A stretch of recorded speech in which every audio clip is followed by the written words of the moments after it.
When we think about female currency, and this is actually across all the ages, when we think about female currency and value, so much of it is aligned to our beauty. And when you think of beauty, it is associated with youth. There is no perceived beauty, physical beauty, or value in aging. So I want to challenge the outdated stereotypes of what 40, 50, 60 looks like today. We are just as relevant, but we are just as beautiful, we're just as sexy, we're just as on trend as our younger counterparts.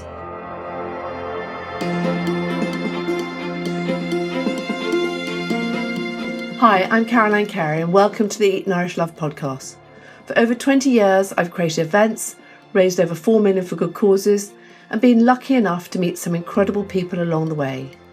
This podcast is about exploring stories and insights that really shape us, with inspiring guests from wellness, business, self-care and personal growth.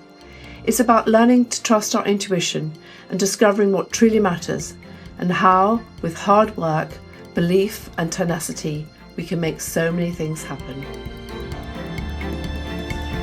I am so thrilled to have Grace Fodor on the podcast, the Eat Nourish Love podcast today.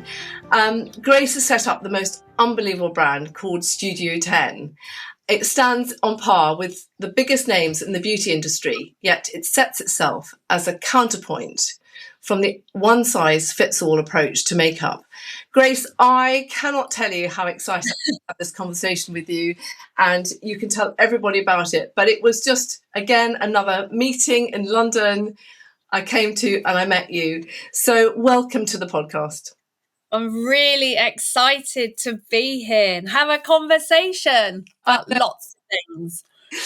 So it's been a long, inspiring journey. I've read up a lot about you, but honestly, I want you to tell our listeners, how did it all begin?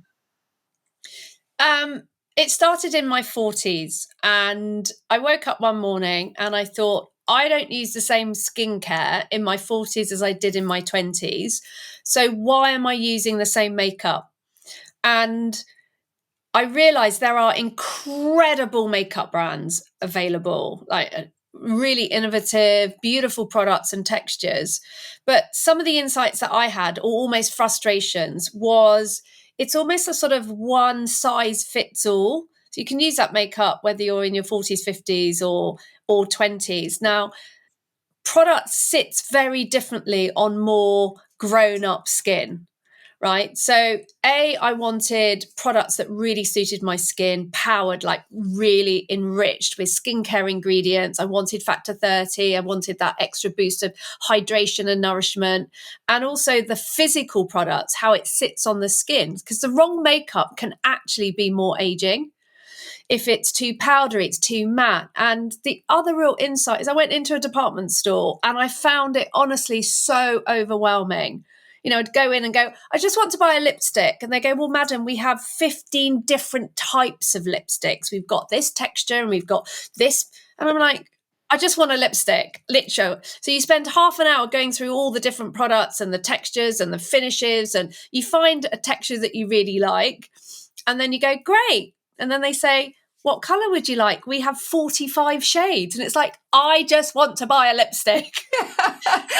It's so intimidating and overwhelming. And what's interesting is makeup is such a powerful medium to transform and to do a job of work. So I always say we're not a makeup brand, because most makeup brands, which is why they've got so many shades and SKUs, is about fashion. Get the look, fashion, catwalk, red carpet, what's on trend, what isn't in trend. And I thought, I'm not interested in that. But I do want to use a little bit of makeup. So if I feel tired, and guess what? I look tired and I've got really dark circles, a little bit of makeup can brighten the eye area, add back a little bit of definition, give that healthy flush of colour back into the cheeks. And I was like, oh, that's quite interesting. So that was this whole basis of the brand. Quick, easy fixes, literally 4 or 5 products, part of your daily routine that doesn't look, it's like no makeup. doesn't look like you're wearing makeup, but just gives you that radiance, that glow, that healthy flush of colour, little bit of structure, and is really easy to navigate, easy to use. So isn't that really, so two things that I was thinking about that. That's probably why so many people have, copious amounts of mascaras and lipsticks in their drawers because they bought these things. It's not quite the right shade. It's not right this. So, a huge amount of money, if you look at the sustainable side of it, a huge amount of money is wasted on products because you've been advised wrongly, or you've been in the wrong lighting, or whatever it is. Or the beauty industry, I've always said this, beauty industry is very, very good at selling you product. And that's why all of mine are multi-purpose, multi-function. It's like you need this foundation for the summer, and then in the winter you need X. That's, I've got a foundation that takes you across the seasons. It's got 2 shades in it, so you can mix and match across the seasons. Because I have this one rule: if there is a Studio 10 product that's sitting in your top drawer or your dressing table or in your makeup bag that you do not use, I have not done my job very well.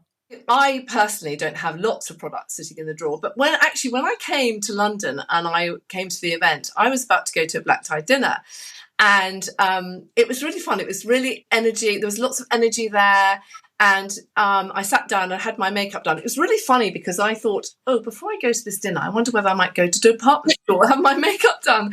And I came to the there. So tell me, how do you sell your product? Where do people buy it and things? In terms of Studio 10 and growth, we've done a lot. We've done QVC, we've done in-store retail. Obviously, COVID hit, and really COVID was when we started to focus on our website, our direct to consumer, and really build that community. And actually, it's my happiest place, because every touch point that we have with a Studio 10 customer, whether it's writing a blog that we push out through our email, whether it's our Instagram, it's doing lives, it's doing, like Zoom events just for our customers, it's all direct. And I really feel I'm talking to and building a relationship directly with our customers. And I don't see them as customers. I see I see it very much as a community, and I see it very much, which is our sort of brand purpose, is this pro-age, not anti-age.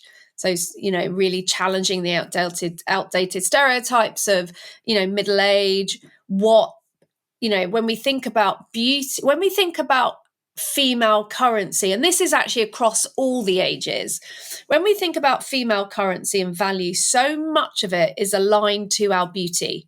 Like, rather than merit in many cases. It's completely different for men as well. So beauty is aligned to, our currency is aligned to beauty. And when you think of beauty, it is associated with youth.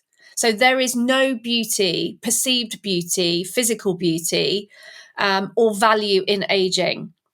And for me, I think we're the generation that for the first time ever, we don't really know what it looks like. Like 50 today is not 50 of my mother's generation.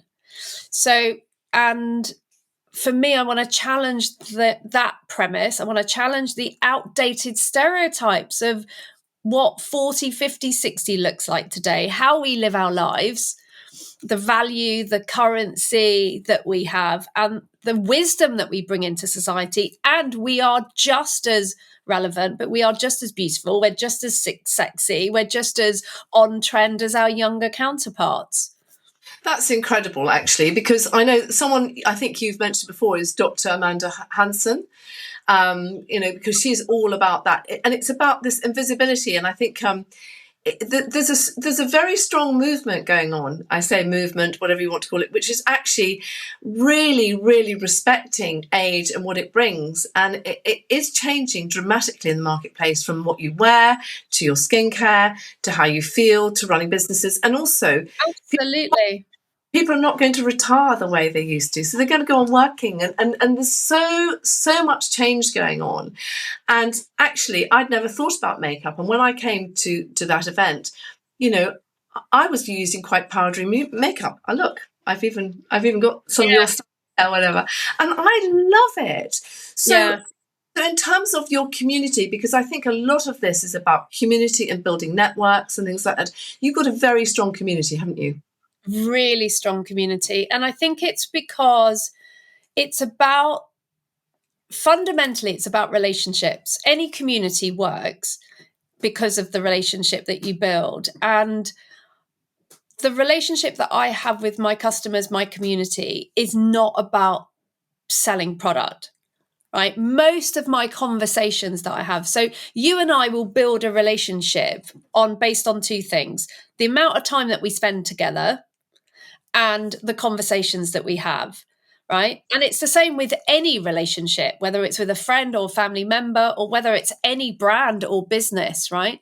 It's about the quality of the relationship. So if every time I spoke to you, I just said, oh, let me tell you about Studio 10. What about this product? Why don't you buy it? You are going to switch off, and I'm going to switch off. But because I'm so anchored in this pro-age, not anti-age, living our best life. And it's funny that you said invisible. I've done so much research, and some of the things that comes across is, that you lose a sense of self, you lose confidence. It's always a loss. You lose X, you lose confidence, you lose your looks. And all of those lead to one word that sort of anchors the whole thing, and that is invisible. And so a lot of my conversations that I have with my community, I'm writing blogs on, who says I'm too old to go out night clubbing in Ibiza till 7 a.m. True story. Or getting a tattoo when I turn 51. Or, it's all the issues, and especially around business, entrepreneurs in their 40s and 50s, really empowering women, self-belief, nutrition, fitness, whatever we need to do, whatever's going on in our lives, it's having those conversations, those discussions. Some of them are quite hard discussions. And that's what I think has built this really thriving community, because we're all in the same place, going through the same things. Do you know, it's so lovely, because I'm feeling I'm very much beginning. Well, no, I am in that community. I've always been in that sort of community, and actually, I'm not just in the community with my peer group. I'm in the community with my daughter's peer group, and suddenly we've got cross conversations. And 100%. I wrote this really interesting article on generational blurring, and it was around how, again, see, this fits under this whole pro-age umbrella. It's different. The way that we are, how we interact with, younger adults is very different to how we ever did in my parents' generation. So and I wrote this whole article on this generational blurring and what anchors, what pulls us together, right? And why there is this blurring. Fashion is a big one, right? Yeah. So we like fashion taste, like, I'll shop in Zara, or my daughters will shop in Zara, or we find ourselves buying the same brands or the same styles. We're much more, I won't say like victims of fashion and trends, but we like to see what's coming through. We're interested in clothing. We're interested in getting our hair done. Music, again, going to concerts. There was such a divide with my mother and I. Like, I would never consider ever wearing any of the clothes that she bought, the shop she wanted to send me into, like the music she listened to. There was no commonality. Now it's completely blurred, to the extent, I've been to festivals with my daughters. I've been to Ibiza clubbing with my daughters. I've stayed out later than my daughters. They steal my clothes, and I quite often steal theirs. So it's very different. And I like that generational blurring, because the pro-age, yes, it's giving women in midlife a voice and that visibility, but actually it's about having impact on the younger generation, because they are going to age. And and also the other thing about beauty is unrealistic standards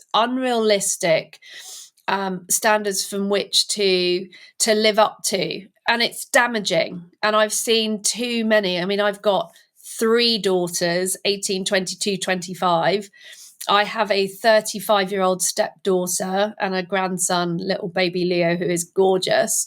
And then my partner has 2 daughters. So I go 15, 18, 18, 22, 25, and 34, 35. A lot of women in my life. And it's interesting to see how they view themselves, whether they see themselves as beautiful or not, the standards, that whole Instagram, TikTok, perfect. You know, it's a big issue, and it's much broader. So, gosh, you've got a lot of girls in your, but that's fun. But also, I suppose you learn a lot from them, because I think they are our teachers as much as anyone else. So much.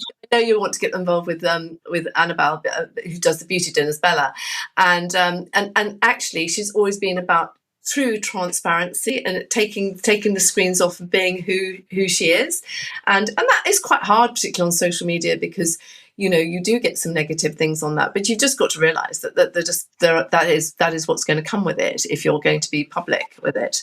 I kind of sort of feel, though, on that, you're almost damned if you do and you're damned if you don't. So there's always some, especially on social media, there's always someone who's going to say you'd look better if you put some makeup on, or you've got too much makeup on, or you should be going grey, or you don't go grey, or there's always that I don't know, almost like negativity. And you just need to be, and it's so public now, you just need to be like true to yourself, your most authentic self. But I think it's very easy to say, be true to yourself, be your most authentic self. But you have to have an inner sense of confidence and self-worth to be able to feel like that, but then to behave like that, which is why I think, self-care, even down to makeup, fashion, the time that you give to yourself. And I always say makeup's the confidence that you can wear on your face. It's so powerful a medium that I sort of feel there's more to it, if that makes sense. Yes, absolutely. I think some people are very comfortable with that makeup. This isn't saying it's all about makeup. This is the story of accepting who you are, and the whole self-belief side of it, and not judging ourselves, and being pro-age, whether it's makeup, fashion, whatever is out there. But I think, with the makeup, it's not about necessarily wearing makeup. It's actually being true to who you really are.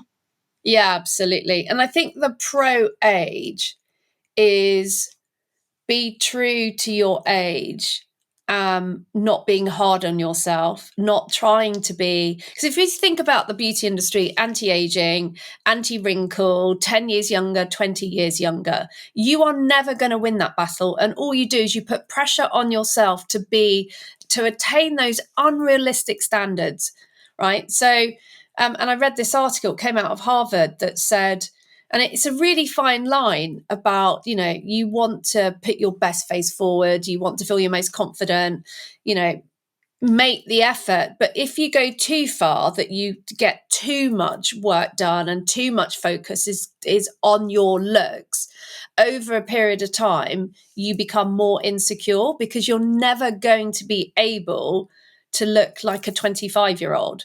Regardless of how much work you have done. So you might have your face done, but then you've got your hands, and then you've got this, and then, then your toes are going to look 75, but your face. So it's a sort of, so the pro age is really about celebrating the age that you're in, and more importantly, not letting age define you in a negative way, or eat away at your confidence or your value. And what makes me sad is when I hear women say, oh, it doesn't really matter now. It doesn't matter. I'm XYZ age, and, I don't really care about what I look like, and I sort of feel like it's not my phrase, but, you're worth it. So it is, for me, part of the sort of self-care rituals. So I was very lucky, because I grew up with a mother who really looked after herself, and she had huge pride in what she did. And she dressed beautifully, she wore makeup, and a lot of her mother's friends used to say, "Oh, darling, your daughter's wearing far too much makeup," because they weren't into the makeup. And it's quite funny, but she kept her confidence. And actually, she celebrated that life, and she was young. But I think also, when you actually do things for you and you dress for you, it even comes to your habit or daily habits. Who are they for? Are they for other people, or are they for you? Because if that's what makes you feel strong and empowered and you're happy, isn't that where we all want to be? Absolutely. Absolutely. It is interesting, isn't it? Because again, so, for many women, like beauty is sort of our currency. And I look back to when I was younger, part of, beautifying oneself was to attract a mate. I mean, so it was always, when I was much younger, it was always about being attractive to the outside, whether it's to men or against my friends, but that if I look back on it, it was how, because when I look back on my 20-year-old self, there's so much, well, for me anyway, so much insecurity. I wasn't tall enough, I wasn't pretty enough, I wasn't bright enough, all these different things, that negative self-rhetoric and that negative belief, negative belief system that you have. Yeah. So I did a lot to build my confidence externally. So how I was perceived, all those states, everything. And I think that's why I was so ambitious at such a young age, because I wanted that status. If I had status or I had success, therefore I had value. But now I truly do it for myself. So going back to your early years, weren't you involved in the beauty industry, the makeup industry years ago as well? Well, I started life off, funnily enough, in technology. And I remember I was working in a sort of PR marketing agency, tech, like business to business tech. And then I did sort of consumer tech. And in that agency, I had one fashion account. And I remember we spent 2.5 hours describing a color blue. Right, it was like a French indigo, it was this blue. And I remember sitting there thinking, oh my goodness, I cannot be in fashion and beauty. This is not impacting society. I was so disparaging about the fashion and beauty industry. And I thought, there are children starving in the world, and I'm in technology, which is changing society and all this sort of stuff, until I got involved in beauty. Then I moved. And I did some brand consulting work for a makeup artist brand. And that's how I got to understand makeup and, formulations and textures. And I was just so fascinated by how a little bit of makeup can not just change how you look, how you present yourself to the outside world, but fundamentally can change how you feel about yourself. And I always cite this example when I'm on panels. When you get ready to go out, and again, this is not just midlife, this is any, I would say, woman or girl, more so than men, but I guess men feel it as well. But you get ready to go out, done your hair, you've got some makeup on, you might have got some new jewelry, you've got a dress, you've got your heels, whatever it is you're wearing, but you're getting ready to go out. You look in the mirror and you feel $1 million. That feeling, you're like, oh, I'm rocking this outfit and I'm looking so good, and I'm that. And I always say, you are no different the person that you were an hour before you started getting ready. So you are still the same person. So that for me is how powerful makeup or fashion, or even when you buy, I do it even today, I buy a new top and I put it on and I'm like, oh, I love this. So it's a top and it's new. So why does it make me feel... I find that really interesting.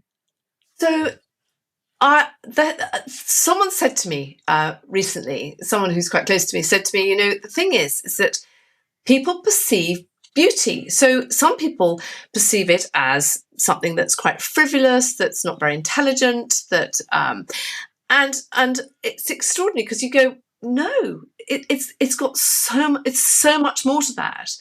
But actually, it does take someone, well, a brand like yours, to come out and really put these powerful statements out to understand what it is. Now, you've got back to the makeup a little bit, because you've got there's a four-point series, isn't there, in your makeup? Because part of the insight was not just having really good product that's formulated for more, mature, grown-up skin, but the other insight is there's too much product and I don't know what to do and what do I need, what do I switch up? So I just thought I'm just going to distill it into 4 really basic steps. So regardless of whether you're using Studio 10 or you might be shopping, you want to go through your makeup bag, there's just 4 simple steps to makeup. Again, really for mature skin, but there's no reason why younger audiences can't take that. And what's interesting with makeup for younger audiences, it used to be very full on red carpet, Kardashian, and the Studio 10 aesthetic is very much that no makeup. So, radiant, glowing skin, healthy flush of color, a bit of sculpting to eyebrows, lips, but very no makeup. That real skin, that natural look now is really popular. And I've seen that with my girls from, full on that false lash effect. Now it's much more no makeup. So yeah, 4 basic steps: prime, perfect, shape, and shade. So prime, just getting the texture of the skin ready. So that might be using a primer. Obviously, women need different primers depending on their skin type, because no makeup really looks good if the skin is not prepped very well. And for some women, if you don't need a classic primer, that just means moisturizing your skin really well in the morning before you start applying makeup. And perfect is a sort of cover up job. And again, it's different things for different women. But, if you've got dark circles, you've got redness, you've got veins coming through, pigmentation, hyperpigmentation. And again, for younger audiences, it's the same thing. They might have beautiful, really gorgeous, radiant skin, but they still might have dark circles, or they might have, pimples or spots coming through. Or if you just want to even out the tone of the skin a little bit, not mask it, not perfect, flawless. It's not this sort of, like Instagram filter perfect. It's not real. I think it's important to have the texture still coming through, because you want it to look as though you're not wearing makeup. Shade is adding a healthy flush of color. So it could be blush to the cheeks, a little bit bronzer to add some warmth. So I just wanted to thank Maggie Wellness for sponsoring this podcast.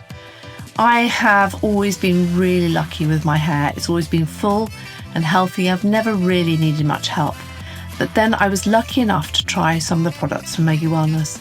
And I cannot tell you, my hair is so much fuller, shinier, and it's growing faster than ever.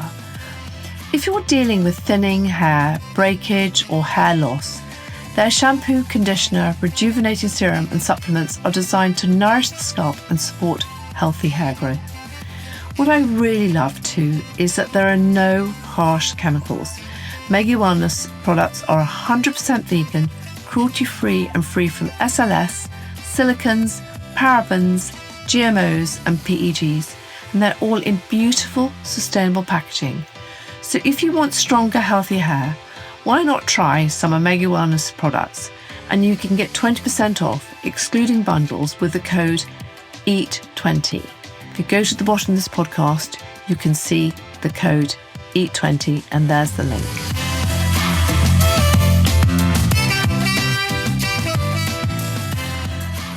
Wow. Product. Can I just stop for a second? Because obviously you're coming to speak at our Eat Nourish Love Autumn Fair on I can't wait. 23rd of September. So I bought some products from you, and honestly, I love this. But there's the packaging that's so beautiful, and also you've got.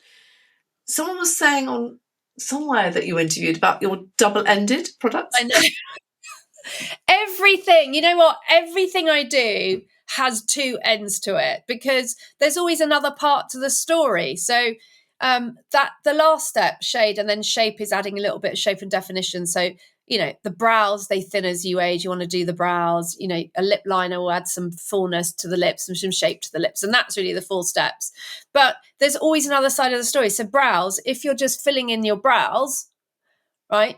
The other thing that you do is you highlight your brow bone to give it a little bit of a lift. So my brow pencil's double-ended.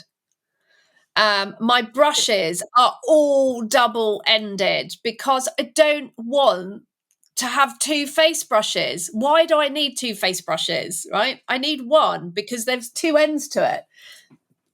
And that's all I use.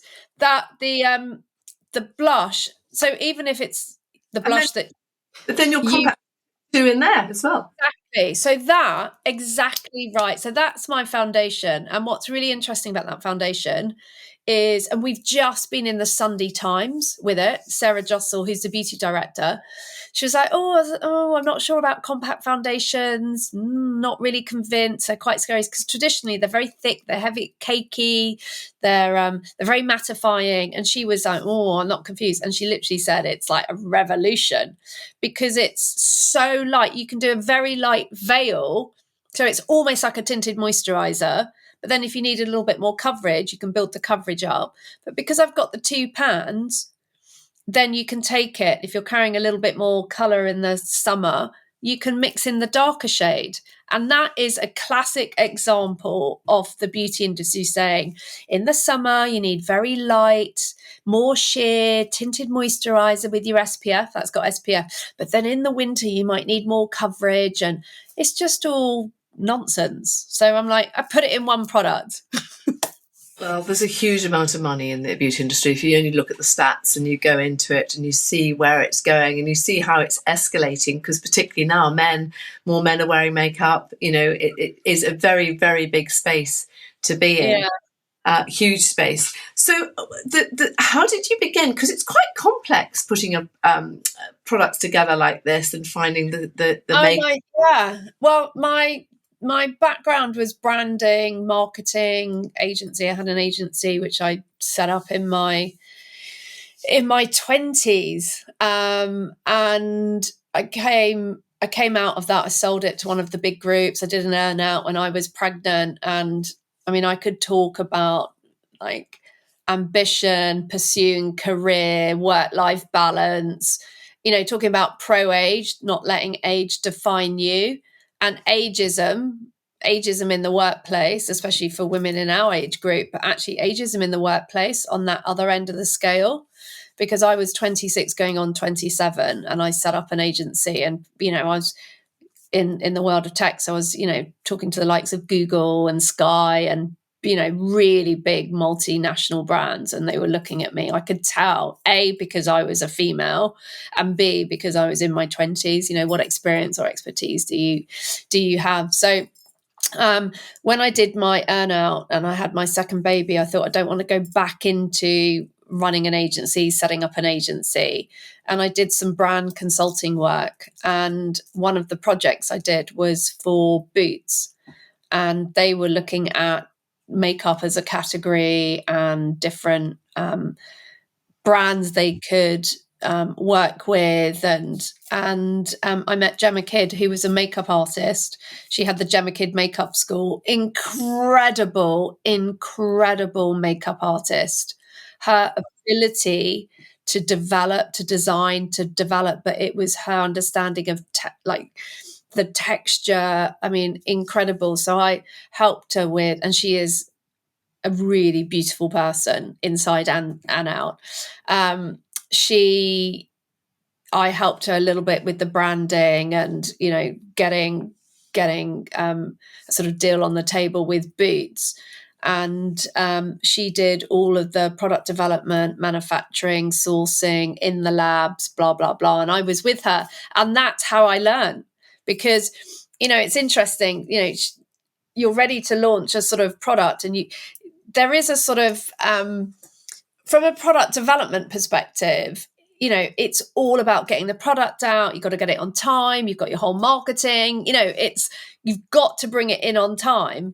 And I was very much on that side and she was on the product side. And I remember so many times, getting another sample, another sample, another sample, another sample, another sample, and it being literally 99.9% there. I mean, nobody would notice the difference. And she'd be like, it's not quite, just need. Really?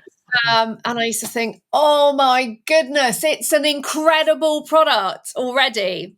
And she was an absolute non-negotiable perfectionist when it came to the quality of those products.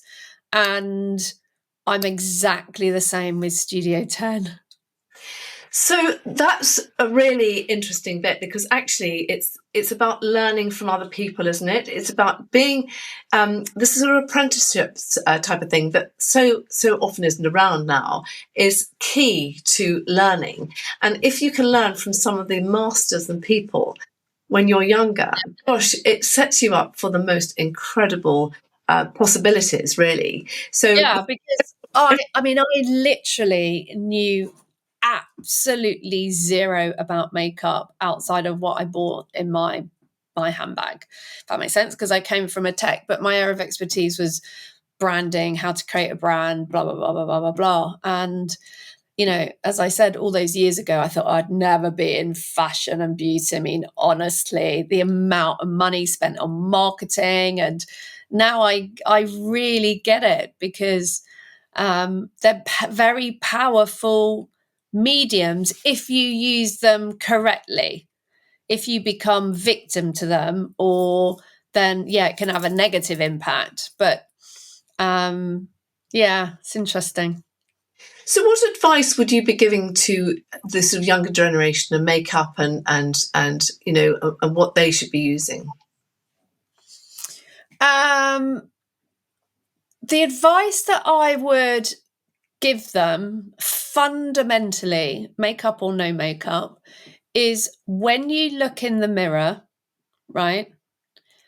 Find 5 things that are the most beautiful parts of you. So see the things that are beautiful, like my eyes are X, or my lips are full, or because what happens, and again, I meet so many women in our age group, but I meet so many women, young women, I've got all these girls in my life. And I think women generally have a negative bias.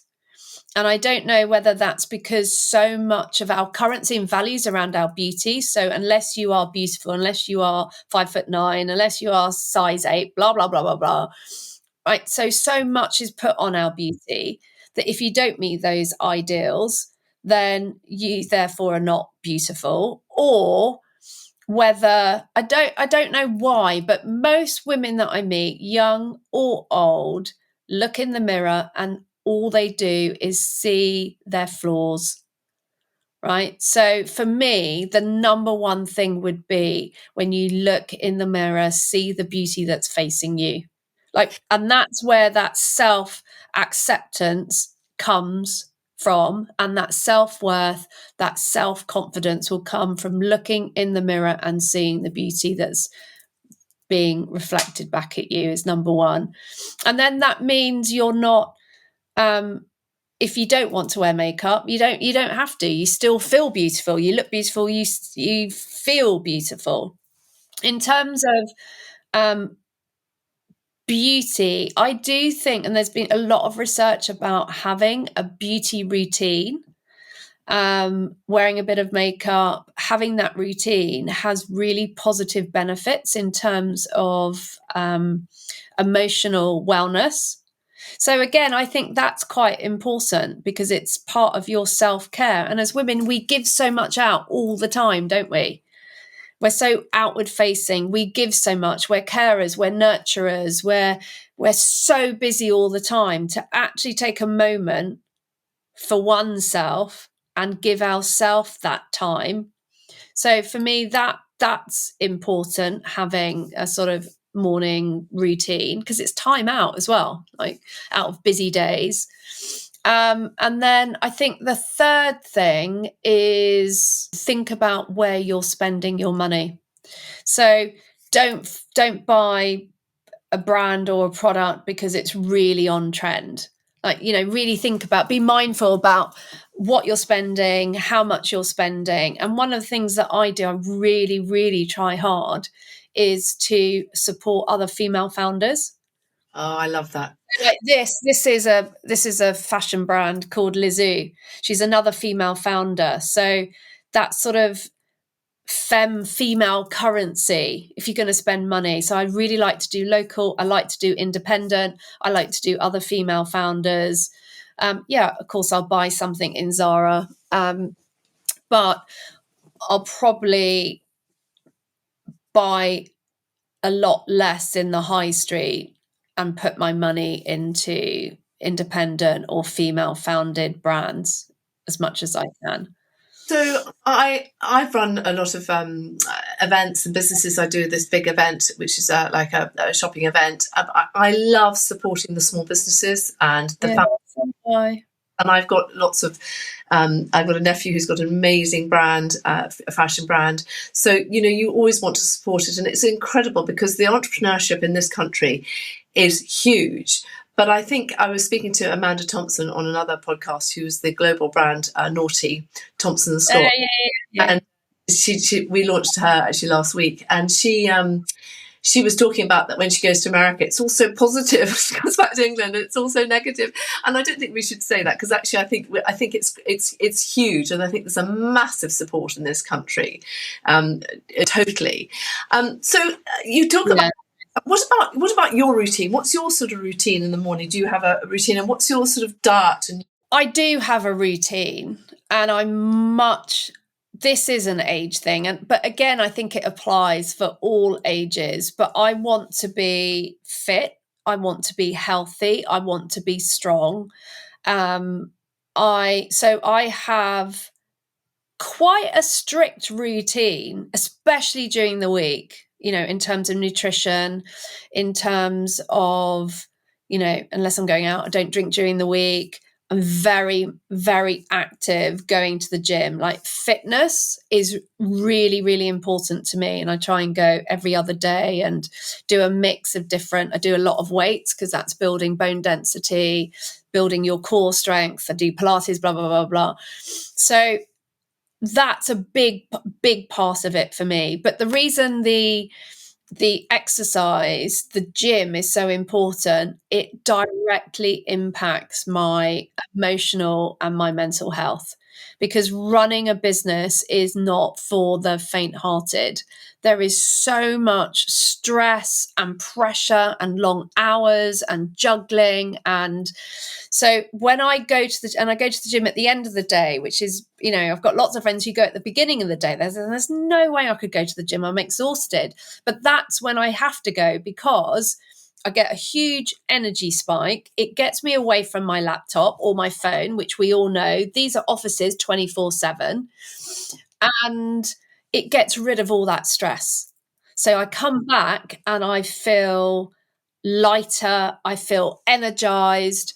I don't want to have a huge, great big dinner. And I certainly don't want to have 2 really nice big glasses of wine, which I have to tell you, I love drinking wine and I love a nice glass of wine. So for me, it's a positive way. So that's in it. And then I do try to, so that's on that side. I try to go to bed in reasonable time. I try to read my book, all that sort of stuff. Generally, I go to bed way too late because I'm at my desk either way too late if I haven't gone to the gym. I do all the things that you should not do before you go to bed. On my phone, watching something on a screen. Then, end up watching a second episode, third episode, and then I wake up and I go, oh my goodness, it's 1:00 in the morning, still getting up. So a lot of that goes out the window. My morning routine is to wake up half an hour earlier, because what I used to do is wake up, grab my phone, onto my laptop, 7 a.m. and I'm 100 miles per hour. I'm like, that is not sustainable, and it's not healthy, right? So wake up, set my alarm for don't touch any device, unless it's my phone, to do a meditation. So just a 10-15 minute morning meditation, little bit of stretching, make a cup of tea, look out onto the garden. Generally, that goes out the window. So as much as I sort of have these routines, I'm not very good at maintaining them and sustaining them. And you have to do it regularly for it to become a sort of habit forming. But one thing I don't do, and I think this is, you said, what sort of advice would you give? Is don't give yourself a hard time. And don't compare. I mean, I literally have a really close girlfriend who's up at 5:30 every single morning without fail. She does her yoga, she does her meditation. So the other part of that is don't beat yourself up and don't compare yourself to others. So it's really interesting because when you go into a space that I was watching a great TikTok video, something went viral, and it was talking about fish in the water, and it talks about the fact that you're swimming in clean water, and then it starts to get dirty. So you go away on holiday, and then you get clean, and you drink good food, and you have lots of sun, and you relax, and you're stress free, and then you come back to that environment. And I think I would always say that what I always want to try and achieve is the right environment day to day as much as possible. So if I can't achieve everything, there's no point in having morning routines if then you're going to beat yourself up if you don't do them. Because once you start getting into these great methods or whatever you're doing and you feel good, you can very easily beat yourself up when you don't do it. So then they're counterproductive, aren't they? So, yeah, I totally agree with that. And also, there's so many things that you could be doing, you should be doing, you must be doing. It's like endless. And there is so much more information available now around exercise, around nutrition, around supplements, around mental health, emotional well-being, our own well-being, longevity. I find that all quite overwhelming, but I try and keep it quite simple, which is you are what you eat. So, if you want to have a healthy body, then eat well, be healthy in your nutritional choices. I try to really cut down on sugars during the week, but weekends is my time out. And if I want a really big, glorious dessert, you know what, I'm gonna have it. Because life's short as well. Exercise, I think exercise, I think nutrition is a non-negotiable. I think exercise is an absolute non-negotiable, whatever that looks like. And it doesn't mean you have to go to the gym every day. Or one thing that I do, again, it's almost like a positive cycle for dealing with the stress of the days, is walking the dog. So, and especially now that the nights are, lighter, I can go out at 6 o'clock and do a 3-mile walk because it's just so beautiful. I think being outside, walking, even if it's half an hour every day, is so beneficial. Things, I'm so lucky. I've had already. We've only just launched this podcast, but we've had some amazing speakers. I have some really interesting guys on too, as well as females, and but it all often comes down to the essence that I've always said. One thing I love to do is to inspire, engage, bring people together. And I love people sharing their stories and the strength that you're giving to people, but not only in pro age and to midlife, but to the youngsters, because what we stand for, we are all examples for them. And I also think that our parents and our mothers and everything else, they did a fantastic job, but it moved on. The life has changed. It's a different world we're living in. It's a completely different world. And I do feel we are role models. Whereas I think when I look back at my mother's generation, like the role models were, I think we're all role models. And when you think of role models before, it was the silver screen, it was actresses, it was famous, it was, you're always looking up. But I think actually every single one of us today are role models for the younger generation. And like you said as well, we're working much later, much longer. we're going back to work, we're pursuing, we've got careers, right? So even in the workplace, whatever we're doing, we are role models. And I think that drives me forward a lot. And not just for young women, but also young men as well. Exactly. And we've talked about community and everything else, but it's fun. What's so lovely about it is the fact you go up and you meet these people, and social media, with all its negatives, is very positive because it's opened up doors. You see people, you communicate with people, you see what's happening. Or you might not be doing that. You might see it on the television, or you might, go to an event, and there's just so much happening. I think it's a very exciting time. I think the thing with social media that I like, and you're right, it does have negatives, and it does have some real negatives. But what I like about social media is it's two-way. It's interactive. It's two-way. If you put a comment on, someone's going to reply to it. At Studio 10, it's one of the things I'm really, really strict about. If any single person comments on any post, sends a message, direct, whatever it is, we reply to it. Because that's, if I was walking down the street and saw you walking towards me and you said, "Hey, Grace, how are you?" and I ignored you. But I like that interaction. And you put a post up and then someone responds to it and you have a conversation. I think from that perspective, I love it. So I think really about invisibility, and often, people say, "Oh, actually, yes, I've seen you've done that, and I've seen you've done that," and you think, but so many people don't interact. It doesn't take a minute just to interact, to say, "Hi, oh, that looks great," whatever. But it is.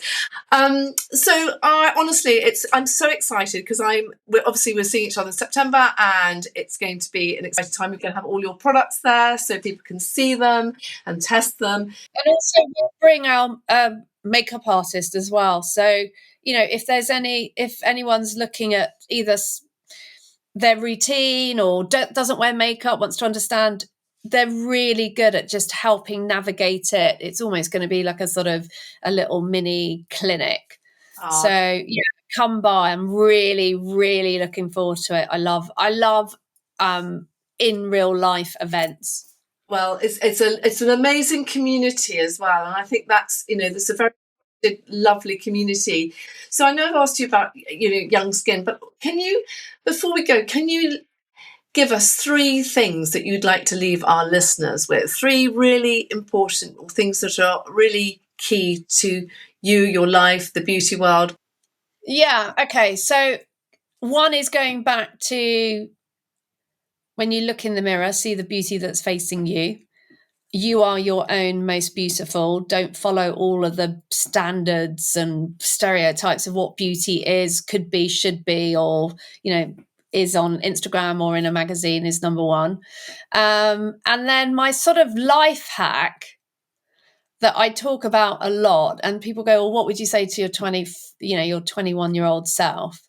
is it's around the self-critic, right? So, the way that we speak to a friend is so encouraging and so supportive, but the way that we talk to ourselves, we are our world's worst critic, right? We are terrible best friends. We're not even friends to ourselves. Yeah. So my sort of life hack is when you hear that inner critic, tell it to shut the hell up. That's my view. Age is just a number, regardless of what age you are. Yeah. Don't let a perception of age negatively impact, define you, but more importantly, stop you from doing something. I'm too old to do X. I'm too young, or because out of that is I don't have enough experience. I don't have enough wisdom. I don't have this. I don't have, and it's like, no, age is just a number. Doesn't matter whether you're 9 or 90. Yeah, and the problem is once you say it to yourself, you believe it, and actually, it's that energetic world, isn't it? You've got to be careful what your thoughts are. Words are power, but the role of sort of affirmations, that positive, like we've got the inner critic, which is negative. So you need to replace that critic with positive messaging. And that's why I love affirmations. I mean, I've got an affirmation here. I don't know if you can see it. Like, if you say those things enough time, you will reprogram that negativity and that negative critic, and you will believe it. I mean, you can talk yourself into feeling different, feeling more positive, feeling more confident. It's powerful. It takes time and it takes effort and it's hard. Exhausting. And us females, well, all of us are, yeah, there's a lot going on, isn't there, in the world? So before, again, firstly, thank you so much for coming on the podcast. I'm so excited. But where can people find you, find the products? Just give us an overview. Yeah, so the best place is from our website, which is studio10beauty.com. We've got some online beauty retailers. We're in Wolf and Badger, but really by coming through to the website, because that's where you can get all my articles, that's where our magazine is, that's where you get the best offers as well. So, or on our Instagram, Studio 10 Makeup, we're on there. And I'm active on Instagram and I'm always chatting with people, and so find us there. And then obviously, in the autumn, we're going to be with you. Exciting. Grace, thank you so much for thank you so much. I've just really enjoyed it and can't wait to see you very soon. And thank you again. Yeah, you too. See you soon. Bye.